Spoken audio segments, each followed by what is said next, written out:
Je suis très très gêné par tout ce qui est foule, tout ce qui est monde, tout ce qui est regroupement de masse. Je ressens de l'oppression. Je me sens, je me sens pas à ma place, je me sens pas à l'aise. Oui, malheureusement, je me suis rendu compte assez tôt dans ma vie que j'étais oclophobe ou démophobe. Et en l'occurrence, c'est la peur de la foule. Et ça, c'est quelque chose d'extrêmement compliqué à gérer quand on est tout seul. Mais j'ai trouvé des petites parades, pour ne serait-ce que simplement aller faire mes courses. J'y vais au minimum à deux. Et la personne qui m'accompagne est souvent une personne de confiance qui me sert finalement de ceinture de sécurité.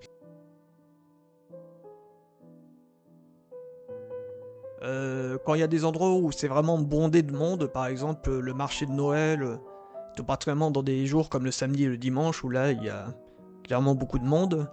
Soit c'est des stratégies de journée, par exemple marché de Noël, bah c'est mieux d'y aller un jour, par exemple quand il fait encore jour et, euh, et un jour de travail, parce qu'il y aura toujours du monde mais il y en aura beaucoup moins.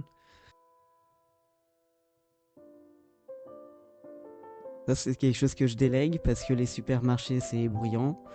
C'est très, très, très, très lumineux pour aucune raison.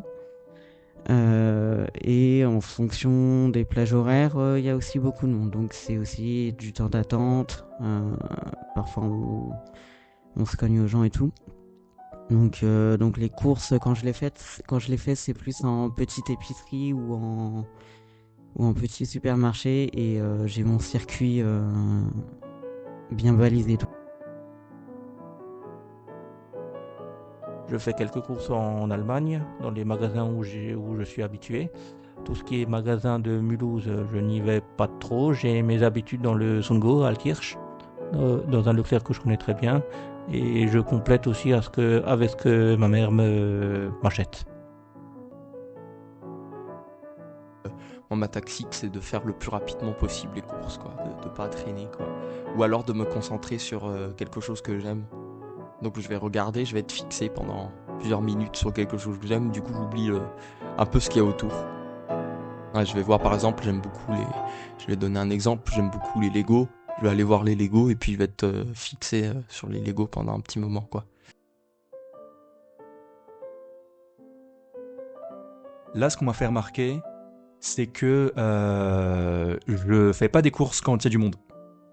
Et s'il y a du monde et je voulais faire des courses parce qu'il me manque quelque chose, bah c'est tant pis, je le ferai juste une autre fois. Parce que ça vaut pas le coup. S'il y a vraiment trop de monde dans la file d'attente ou des trucs comme ça. Parce que ça, c'est trop saturant pour moi. Mes courses, au début, c'était un gros problème parce que je mettais beaucoup trop de temps. Parce que juste, je faisais le tour des rayons pour voir ce qu'il me faut. Et c'est juste, j'ai du mal à traiter les infos et me demander à moi-même ce qu'il me faut pendant que je suis dans un environnement saturant. Du coup, c'est pour ça que j'évite quand il y a du monde, tout ça. Et maintenant, ce que je fais, ce qui est beaucoup plus simple, c'est je fais ma liste de courses. C'était difficile d'apprendre à le faire au début parce que ça, c'est par rapport à... C'est très caricaturellement dans l'autisme, mais c'est... par exemple, je me prends des pâtes. Ok, il me faut des pâtes. D'accord, mais il faut quelle marque? C'est des questions que je me posais au début comme si c'était extrêmement important. Et j'ai dû apprendre avec le temps et avec les interactions avec des potes qu'en fait, tu t'en fous. Également, les magasins, c'est extrêmement difficile d'aller faire mes courses, ça m'épuise fortement, ce qui fait que j'y vais là où certains magasins ont une heure spécifique où ils mettent les lumières moins fortes, ils mettent la musique moins forte. Je crois que c'est environ une heure par semaine, et donc j'y vais pendant ce créneau-là, et ça fait beaucoup de bien aussi, ça améliore pas mal mon quotidien.